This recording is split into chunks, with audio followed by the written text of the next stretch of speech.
Okay, I'm looking forward to my next special guest on my show. We know on this show, this is a Dennison syndicated show and podcasts. We always love to support and promote emerging artists, people who write original music.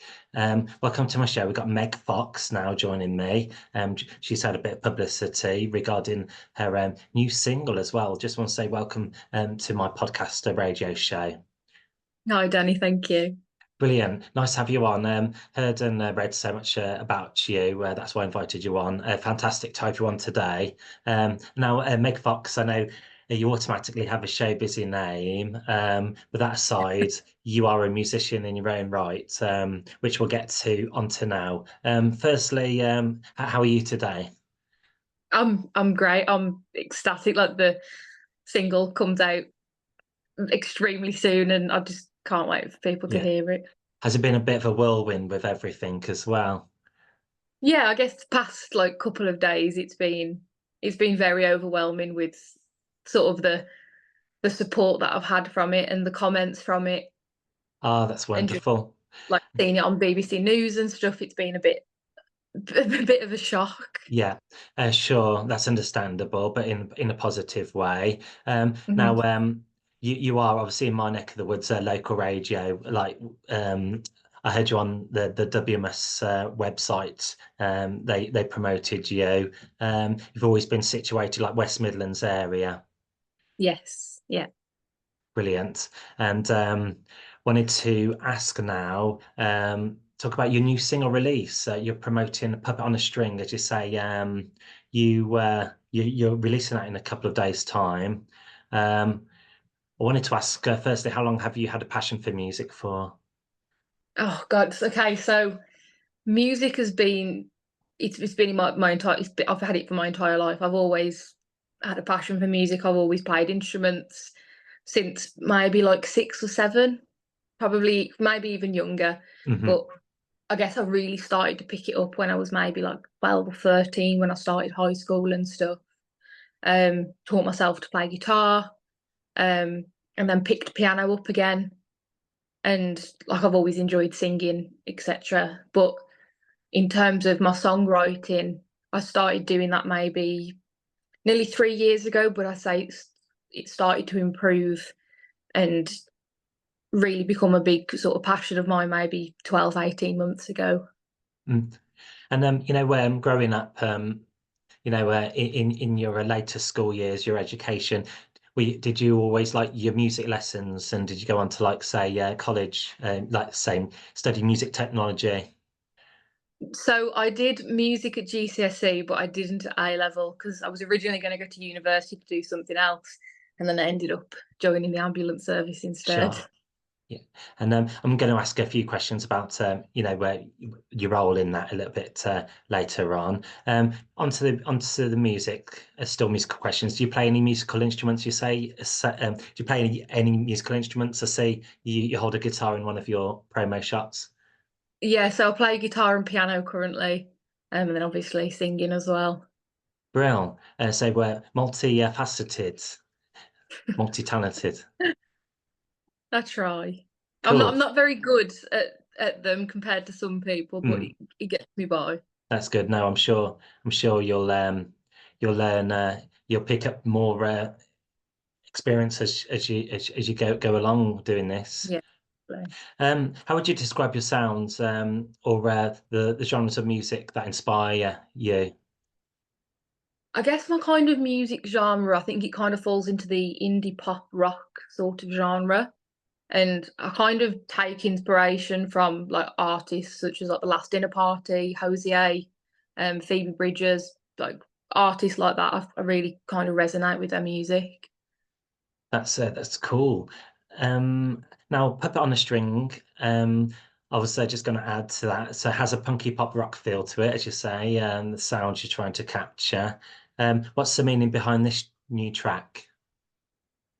So I personally feel like in our society at the moment, social media is a massive part of it, and it Puppet on a String is kind of about how social media can take over people and control them without them realizing. But you don't get a lot back from social media in a sense. and that's what Puppet on a String is about. And I really feel like people are going to be able to resonate with this song. Mm. Of course. Now the puppet on a string, being on social media, is it? I suppose it's good to just have like a limit on your screen time, isn't it? Yeah, just to sort of take a step back from it Mm, and just get away from that online world in a sense. And now being an artist, I know I've interviewed so many over the years. Some have said social media is so paramount, to like promoting your product. Is it just trying to find that fine line? Yeah, absolutely. Like social media it is an amazing thing. You can promote things on there. You can share your music with other people. You can share all the content. But then at the same time, there's that side of social media where you get constant criticism, etc. And that's kind of what Puppet on a String is about. Mm, mm, Is that other side of social media, the negative yeah, side of social yeah. media? It just takes that one person to say an unkind thing, and that person doesn't know you, and that might just trip you up, or tip you over the Yeah, edge. yeah. It can definitely affect people. Mm, I feel like, especially like the younger generation, it really takes a massive hold on people. mm, mm, mm. How did you find the experience of making a puppet on a string? The recording process, making it, and where was it recorded? Um, Honestly, it's quite enjoyable recording my music because my partner is a music producer. Mm, So we literally just sit in the living room in the house, and that's where we record all of my demos, etc. Um, and Puppet on a String is literally something that my partner has produced, mixed, mastered. He's recorded all of the guitar solos and stuff. He's recorded like the drums, the bass, and I've pretty much just done the vocals. I wrote the song and like wrote the chords for it and stuff, but he's kind of just taken it to the next level for me. brilliant. It's amazing how music technology has progressed in the last 10, 20 Mhm. years. And now you can record music from the comfort of your home. You don't even have to travel anywhere like to a recording studio. Yeah, absolutely. Like I personally think Puppet on a String sounds like it's being recorded in a studio. Mm, Just the way it's been mixed and mastered. I'm really proud of how it yeah, sounds. you should be. I listened to it myself. It was 10 out of 10, like the production Thank you. and everything on it. And releasing is this your debut single, like It officially? is, yeah. Yeah, so it comes out on Friday, the 12th of July. Okay. This is my first single. I I'm extremely proud of it, and I just can't Oh, wait to get some more out there. it's amazing. I was going to ask you next, will this give you an incentive to maybe lead on to an EP or a mini album over Yeah, time? absolutely. Oh, Absolutely. bro. I've already got sort of another song lined up, which I'd like to try and get recorded, Mm, and etc. Um, and I've certainly got enough originals that I've written that could potentially do yeah, an EP. I don't know. brilliant. So plenty more tricks up your sleeve. I guess like with music as well, you always have to be on the ball, like keep releasing music. It's not like how it used to be back in the day when, the Yeah. 90s, they used to release a single like once every 3 months, like the Spice Girls, for Mm. instance. But now that seem to like it's a constant flow. It's good Yeah. that you've got some material there to go. But meanwhile, we're talking on Puppet on a String. That's the here and now. Have you had an opportunity to create like any music videos to accompany this? No, not at the moment. I'm not actually sure whether I will or not. It hasn't really kind of been on the cards, but it is definitely something I would consider Yeah. doing. And I Yeah. understand visualizers are quite apt at the moment, Hmm. like creating lyric videos, and people can see you like performing on YouTube, say, like singing. That's I mean, I've got videos and stuff of me performing, like Puppet on a String live, and my other originals on like my social medias, like my Instagram and TikTok, etc. mm, So that they're kind of the only places that I post at the moment. mm. And do you do like many gigs or like open mic nights when you get a chance to? Yeah, so I try and get like at least a few gigs in a year. I Mm, tend to do them in the Birmingham area. I've got another gig lined up on the 15th of August. I believe it's at the Sunflower Lounge in Birmingham. Oh, And then I've got nice. another one on the 28th of September at the Sunflower Lounge again. Yeah. But I am hoping to try and get some more squeezed in for the rest of the year as well. Amazing. Yeah, the Sunflower Lounge is an awesome venue, so intimate. So do let us know. Yeah, Drop us a message on that, and then we'll share the links and see if we can get if we can pop along and get a few people to give you some support. perfect. Thank you. Brill. What do you enjoy about being like an independent artist? You know, like self-release. I think it kind of gives you that control as to what you want to put out. And yeah, it's down to your personal opinion as to what you think sounds good. And it's just exciting to kind of get my music out there so that other people can listen to it. Mm. Because, like I've said, I feel like I can resonate quite strongly with Puppet on a String, and I'd like to hope other people can as well.